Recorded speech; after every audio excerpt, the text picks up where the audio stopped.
દેશભરમાં હર ઘર ત્રિરંગા અભિયાન હેઠળ વિવિધ કાર્યક્રમોનું આયોજન. આજે ઉપરાષ્ટ્રપતિ સીપી રાધાકૃષ્ણન હર ઘર ત્રિરંગા વિશેષ બાઇક રેલીને આપશે લીલી ઝંડી.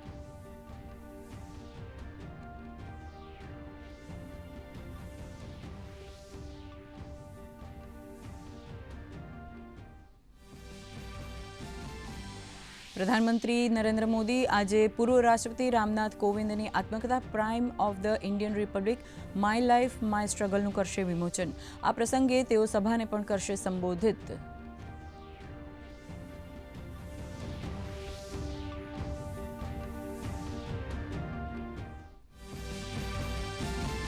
સંસદના ચોમાસુ સત્રનું અંતિમ સપ્તાહમાં આજે બંને ગૃહો માટે મુખ્ય કાયદાકીય કાર્યો સૂચિબદ્ધ. એક બિલ લોકસભામાં અને 2 બિલ રાજ્યસભામાં ચર્ચા માટે નિર્ધારિત.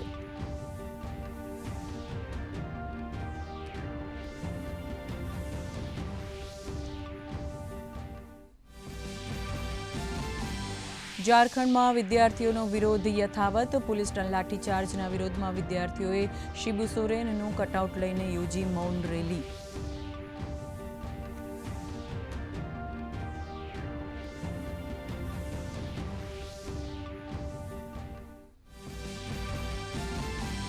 અમેરિકા અને ઈરાન યુદ્ધ વચ્ચે દરિયાઈ માર્ગો પર સતત વધી રહ્યો છે તણાવ. ઈરાન સમર્થિત હુથીઓએ સાઉદી અરબના જહાજ પર કર્યો હુમલો, જેમાં 4 લોકોના મોતની સત્તાવાર પુષ્ટિ.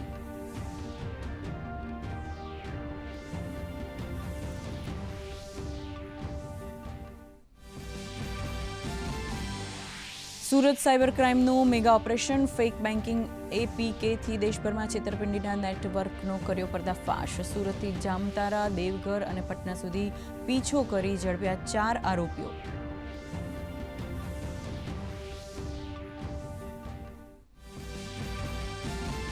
રાજ્યમાં મેઘમહેર. 4 સિસ્ટમ સક્રિય થતા રાજ્યમાં આગામી 2 દિવસ પવન સાથે ભારે વરસાદની આગાહી. અમદાવાદ, ખેડા અને મહીસાગર સહિત મધ્ય અને ઉત્તર ગુજરાતમાં વરસાદનું ઓરેન્જ અને યલો એલર્ટ.